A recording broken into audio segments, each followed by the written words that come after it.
Mangez un peu de gibier de temps en temps? Non, papa il n'aimait pas le gibier. Il ne s'est pas dérangé pour aller tuer un lièvre qui était devant lui. On mangeait beaucoup des pot-au-feu, vous voyez, des ragoûts.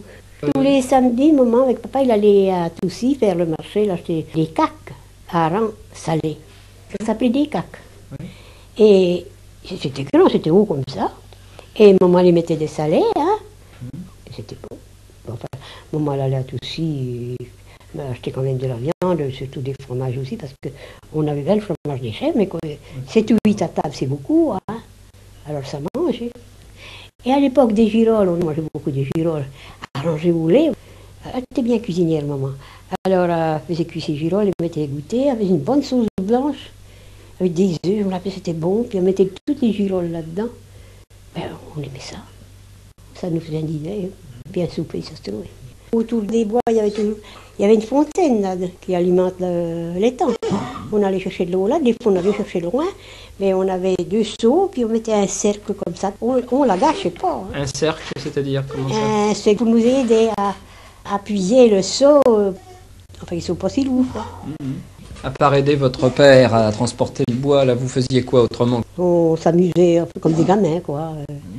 Mais enfin, on n'avait pas beaucoup de temps. Hein. Pendant qu'il dormait le midi, oui, on avait le temps. Traîner un petit peu, et puis encore pas beaucoup, parce que s'il y avait une mare pas loin, papa disait, vous allez vous laver à la mare. Hein. Oh, c'était pas... On chargeait tous les bois du matin au soir, hein, on avait que ça à faire. Et on était tellement habitués à dire le matin quand on se levait, toi tu vas rester à la baraque, garder ton frère. Alors toi tu vas venir à nous charger la bouette. Tout ça on prenait ça très bien parce qu'on était élevés comme ça. Alors on ne disait pas toi, pourquoi tu restes là, toi tu ne devrais pas faire ça, toi, on n'avait pas le temps de dire. Ah ben papa leur dit, faites ce que je vous dis puis ça va bien. On n'avait rien à dire. Et c'était bien. Au fait, hein. C'était bien quand on... 8 enfants, ben, papa ne nous battait jamais, mais quand il enlevait sa cassette, c'était suffisant. On disait, ça y est. Une fois, il avait donné des claques à mon frère, puis il avait haussé les épaules, il avait répondu, on va lâcher une route de voler. Hein. Il n'a jamais recommencé. Ah oui, papa se faisait vraiment écouter. Votre mère participait au travail? Ah oui, par exemple, le fourneau était tiré, était arrangé. Au moment, elle allait sur la place, ce qu'on appelait la place, et puis elle tenait le sac, pour que papa mette le charbon dans les sacs. C'était pénible. Maman tenait le sac, et c'est de l'un l'autre. Vous voyez, comme maman était toujours sur la place à fourneau, parce qu'il fallait aller à monter le fourneau.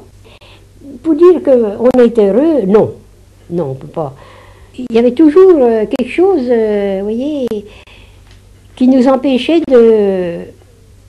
d'être comme beaucoup, quoi. Comme aujourd'hui, par exemple. Alors donc vous y restiez du mois de mars Jusqu'à tout ça, jusqu'au mauvais temps. Puis après, mon père rentrait, maman restait à la maison, et papa allait couper du bois, tout l'hiver. Mais maman restait à la maison, pour nous raccommoder, pour faire nos affaires. Elle était très bonne couturière, elle avait été élevée chez les sœurs. Il partait comment? Il partait à pied, il n'y avait plus de neige qu'aujourd'hui.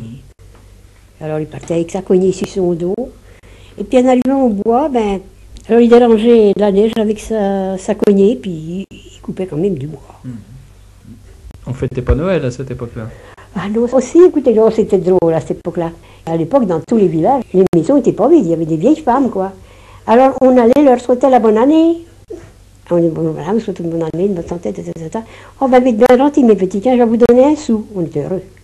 Il y en a un autre qui nous donnait une orange. C'est bien. Alors, quand on rapportait les sous, maman disait, ben, était bien poli, mes enfants, ça c'est bien, parce qu'au moins, elle nous prenait nos sous, et elle disait, ça c'est pour vous acheter une blouse, ou pour vous acheter une paire de chaussons, ou pour vous acheter une paire de sabots. Mais elle nous les laissait pas, puis on était contents. On disait, tiens, on va avoir une blouse. Les oranges, s'il y en avait 6 ou 8 oranges, alors elle les partageait en deux pour que ça nous fasse chacun la moitié. Il fallait pas qu'on dise, ça c'est la mienne, tu la mangeras pas. On me l'a donnée, c'est à moi. Le moment du départ, au mois de mars, c'était pour vous une fête? Oui, en fait, et je vais vous dire pourquoi. Parce qu'on était des gamins de charbonniers. Alors, vous savez, aux écoles, ben, on ne les aimait pas beaucoup. Il y avait des grandes filles, mademoiselle Cécile, mademoiselle Célat. Alors, nous, on était des pauvres charbonniers. Il y avait une grande différence qu'il n'y a plus maintenant. Il y en avait plusieurs, des compagnies de charbonniers, ce qu'on appelait. Mais on s'amusait entre les charbonniers, mais les grandes dames ne nous aimaient pas beaucoup. Il y avait une grande différence, comment je peux vous dire, de monde, si vous voulez. Les gosses vous le faisaient sentir, ça. Ils s'amusaient pas que nous. Alors donc pour vous c'était un peu une libération que de partir.